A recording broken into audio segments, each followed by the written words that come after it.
Hey guys, welcome to Chaw Talk. Today joining me is Patrick and Jordan. Thanks for coming to the show. Thank you. Thank you for having me. So I brought you guys in today because, as we all know, you're very intelligent, and I feel like y'all are pretty educated on this topic. I just want to ask you a few questions and get into a little dialogue about this topic. Today's topic of the podcast would be Jesus, specifically, what if he never existed? So I think we can all agree that Jesus influenced history pretty tremendously. Given his influence, how would y'all say that history would be impacted if he never actually walked the earth? Well, first, I want to point out that you say, America was founded on Christian values. We might have been founded on Christian values.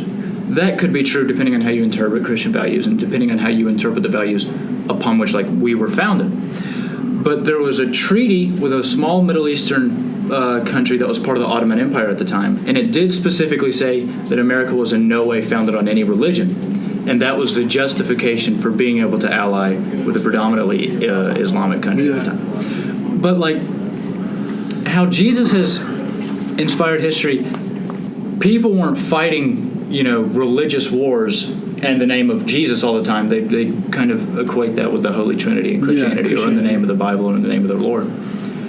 So there's been a lot of holy wars over time.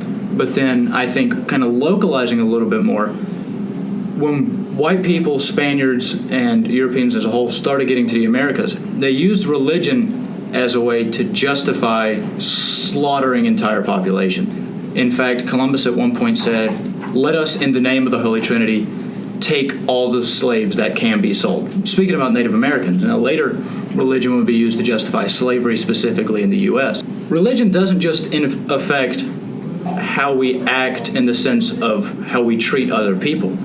It also affects, in a major way, how we think. So, philosophically, a lot of philosophies, like one of the most important late 19th century philosophers was Friedrich Nietzsche. His ideas were kind of born out of an inherent view of Christianity and of Jesus as weakness, because he divided up morality as, the noble class had their morality of cruelty towards those who spoke against them and that kind of thing.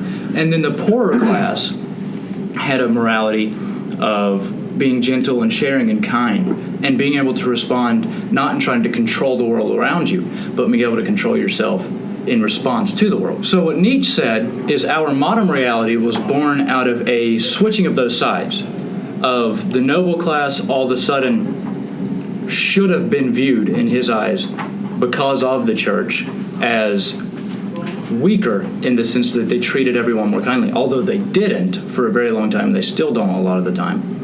He sees kind of I think he called it the genealogy of morals, or good and evil, in these essays, where he kind of spoke about how this morality comes from. But he's not the only philosopher. Almost every philosopher that you can think of has some sort of connection to religion or some sort of retaliation to religion. Yeah, either for or against it. Mm-hmm.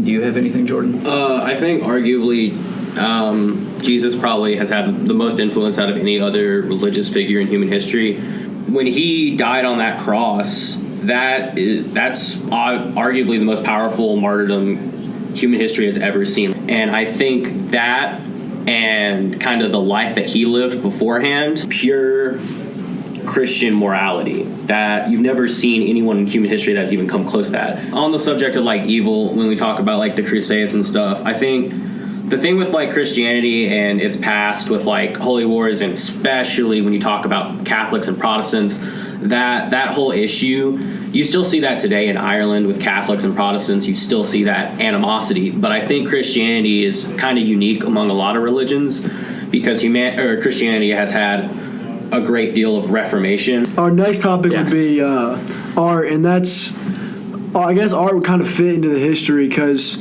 a lot of great people in art, like Leonardo da Vinci, captures part of Jesus' life with the Last Supper, and there's been great murals and paintings, stained glass windows in all these old cathedrals, and whole buildings just from left side to right side filled with just these giant paintings of Jesus' life. And I guess we really could equate music into there too. All the music that's come from Jesus, his worshipers, and all that. That's one way that the Christian church really believes that worship can be in the form of music. And that's, well, if you go to any church, or I would say not any church, most every church, most of it starts out with like praising him through song. Yeah, and I love the idea of music in religion. I like that, but it's not just that. Like, there's a song by Nine Inch Nails called "Heresy," and the chorus is, "God is dead and no one cares. If there is a hell, I'll see you there." So you see contemporary Christian rock, which is to try to profit off of the faithful, and you see the opposite, which a lot of times is industrial metal. You know, your Marilyn Mansons, your Trent Reznors, and people like that. And then you have like your black metal in places like Norway and stuff where they go on the complete deep end. 80s rock with like Slayer, and 80s rock got really heavily criticized for references to Satan. That's where the Satanic Panic came from. Yeah, and there was this thing called, I think it was called backtracking, where they said if you spun your record around backwards, you could hear messages from Satan. And that started that started even in the 70s with like, especially with Stairway to Heaven, all that subliminal messaging, messages, which none of it actually existed. They just kind of... Although I think Prince started to play with it and actually make it happen. Obviously not with references to Satan, but just little hidden messages in his albums that you spun around. I just think religion's obviously inspired so many people. And I think even if it hasn't inspired you because you're faithful, it's inspired you because you despise it. Yeah. I write about religion and think about religion a lot because I don't like it. It's in retaliation to, not in support of. Art is how people express themselves. And if people have religion on their mind, art is most definitely going to be religious or a-religious. And art's definitely going to be extremely reflective of the time period that the artist is alive in. Exactly. And that's definitely why you see so much of the Renaissance paintings are concerning religion, especially like Catholicism and all this. Because Catholicism was was arguably the most powerful entity in the Renaissance world, period, in the story. Like, on the global scale, the Catholic Church had the most power, arguably more than any other government entity. You're absolutely right, because when Spain became its own nation, first thing it did was ally itself with the Catholic Church and expel all the Jews. That's one of the first things Spain did as a country. Right. So you're absolutely right. Whatever the Pope wanted went. How do you think that the art would be different if Jesus wasn't alive or never existed? I think it would go towards definitely a different religion. Art would be entirely different. Because obviously, while in Christianity, depictions of Jesus are wonderful and people have them in houses all the time. How do you guys think that people now or the culture of today's society would be different if Jesus never came? I would say today's society would just be, if I'm being honest, just would be based around another figure. So you're saying, like, if Christianity become a figurehead of a lot of people's lives, that they would just find another Western religion? culture would be fundamentally different without Jesus, period. This is actually where my focus project comes into play. Because my argument now is that religion has played the role it was supposed to play, which was a catalyst for human progress. Did a fantastic job. We wouldn't be where we are now if it weren't for religion. I'm going to go ahead and argue that it wasn't God that designed man, but it was kind of the other way around. Man designed God, and we keep redesigning him to fit whatever the culture is at the time. Well, I like the idea of the individual having his own interpretation and from there building how he wants to live his life. It becomes dangerous with organized religion because you get pretty violent pretty quickly. Not in localities, but let's go to the Middle East where they have become. So what's happened is they've been pushed towards poverty and into a corner where the only way out is radicalization. In the U.S., we don't have to worry about that as much. Of course, we do occasionally have that problem where you see religious figureheads using religion as a way to kind of turn it into a cult, and I think that was more relevant in the 70s and 60s than it is now. The point being, like, at the end of the day, is religion was a catalyst, but the catalyst can only get you so far before it becomes running too fast and breaking everything around you. And I agree with you on the point that religion became more of, like, where you say that we made God, like, to where people have their own, everybody has their own version of who God is. There's, like, people do this so they can justify the way they're living. So, like, even within the church, there's just so many changes and people disagree on things that are fundamentals that used to be fundamentals, I would say, of their religion. And I mean, Christianity started as a cult. Let's get that out of the way. Christianity did start as a cult, and it grew into an organized religion. And now you have these basically Christian cults who become their own denominations. Well, I've heard people make the argument that all religion is a cult by in definition. By design, essentially. So, it kind of starts you guys think that, like, if Jesus was never alive, that it would still fundamentally be the same? It would just be people would be finding a different religion. People. No, I don't think that at all. I think it'd be radically different. I don't think I am able to predict what things would be like.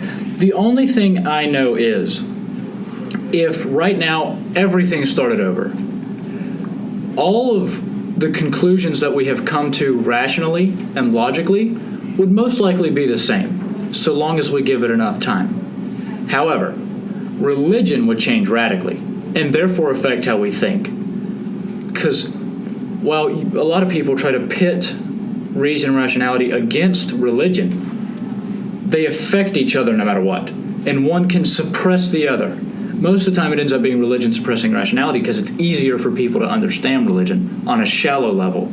Even if they try to understand rationality on a shallow level, it still tends to be deeper than the basic level of Christianity or religion as a whole.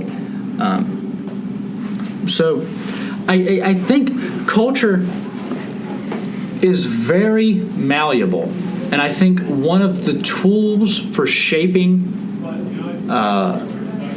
how it tends to swing is religion, and I think that's one of the leading ones. And that goes back to that quote from Noam Chomsky I said earlier. If you want to control a people, give them a God to believe in. If you want to shape a society, give them an organized church. And religion can lead into social media. I know the more time I see my mother spend on Facebook, the more religious and political things I hear her say to me throughout the day.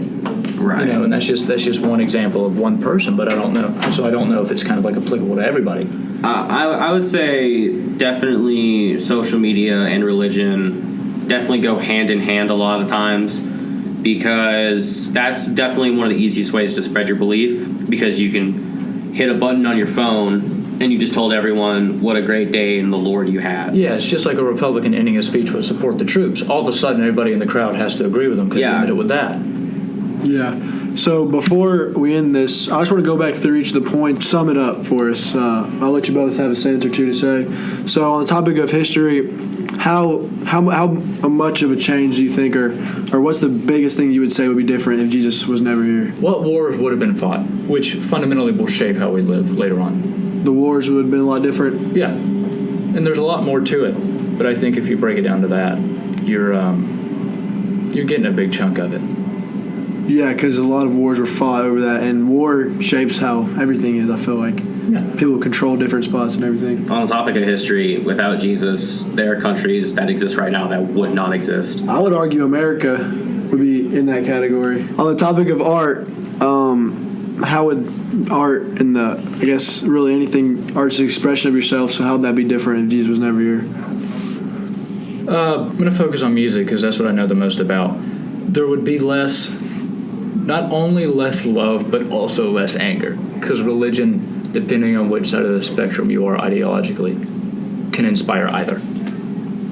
I think in terms of architecture and design, the vast majority of the great wonders that we've built in arguably the last 500 years would either not exist or just be completely fundamentally different in terms of an architectural level. During present time, how would our society as we know it today, which I know would be completely different because of just how we think, but how would it be, like if you had to say one thing, how would today's society be different?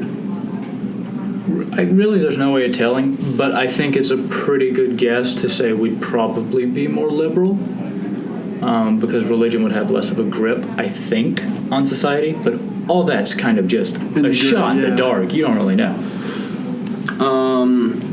I'd argue that we would be not more conservative, but more close-minded in the sense that